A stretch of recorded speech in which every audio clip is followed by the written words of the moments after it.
కలియుగ ప్రత్యక్ష దైవం శ్రీ వెంకటేశ్వరుడు వెలిసిన దివ్యక్షేత్రం తిరుమలలో ప్రతి ఒక్కరూ కొన్ని నియమాలు తప్పక ఆచరించాల్సి ఉంటుంది.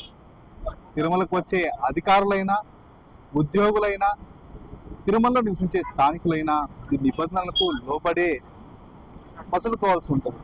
స్వామివారికి సేవకే వచ్చే శ్రీవారి సేవకులు ప్రతి ఒక్కరూ ఈ నియమ నిబంధనలు ఖచ్చితంగా పాటించాల్సి ఉంటుంది.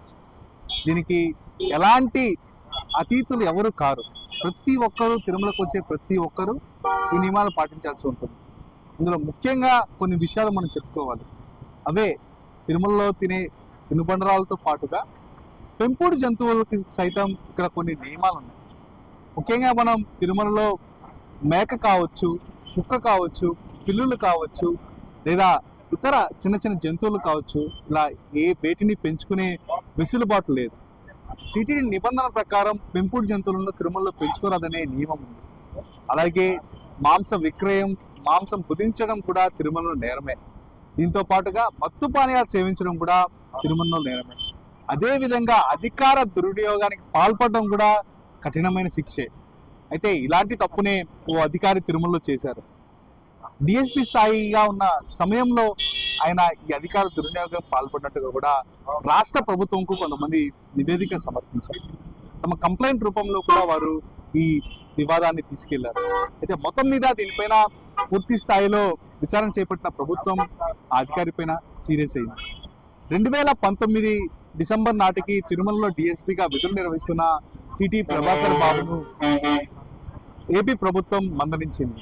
పూర్తి స్థాయిలో కూడా ఆయన అధికార దుర్వినియోగానికే కాదు, తిరుమలలో నిబంధనలకు సైతం ఆయన తూట్లు పొడిచారంటూ కూడా అనేక విమర్శలు వస్తున్నాయి. ముఖ్యంగా ఆయన గెస్ట్ హౌస్ వద్ద కోళ్ల పెంపకం చేశారట. ఆ కోళ్ల పెంపకంతో శ్రీవారి భక్తులు కూడా ఇబ్బంది గురైనట్టుగా కూడా ఆ ప్రభుత్వానికి వచ్చిన కంప్లైంట్లు తేలింది. పూర్తి స్థాయిలో కూడా దీనిపైన విచారణ చేపట్టిన ప్రభుత్వం ఆయనపై చర్యలకు ఉపక్రమించింది. పూర్తి స్థాయిలో కూడా ఆయన పైన చర్యలు తీసుకునే విధంగా కూడా ప్రభుత్వం నిర్ణయం తీసుకుంది. ఈ మేరకు స్పెషల్ సిఎస్ కూడా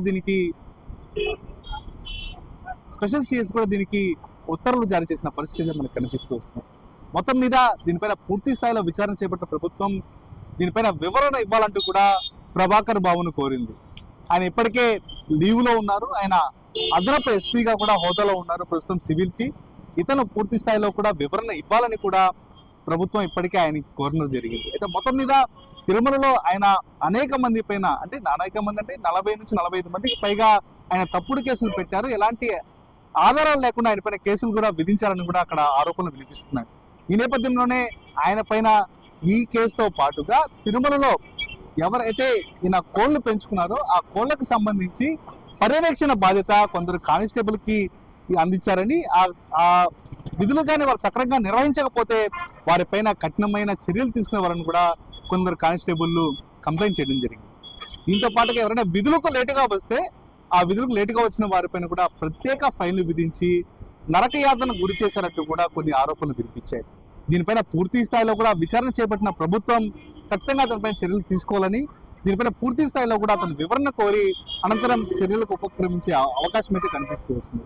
అయితే మొత్తం మీద ఎవరైనా సరే స్వామివారి కావచ్చు, వివిధ శాఖల్లో పనిచేసే ఉద్యోగులు కావచ్చు, అందరూ సమాన భావంతో చూసుకోవాలని, తిరుమలలో ఉన్న నిబంధనలు తుంగలో తొక్కే ప్రయత్నం ఎవరూ చేయరాదని, అది ఏ స్థాయి అధికారి అయినా సరే తిరుమలలో ఉన్న నిబంధనలు ఖచ్చితంగా పాటించాల్సిన ఆవశ్యం ఉందని కూడా ఇప్పటికే ప్రభుత్వం చెప్తున్న పరిస్థితి కనిపిస్తూ వస్తుంది.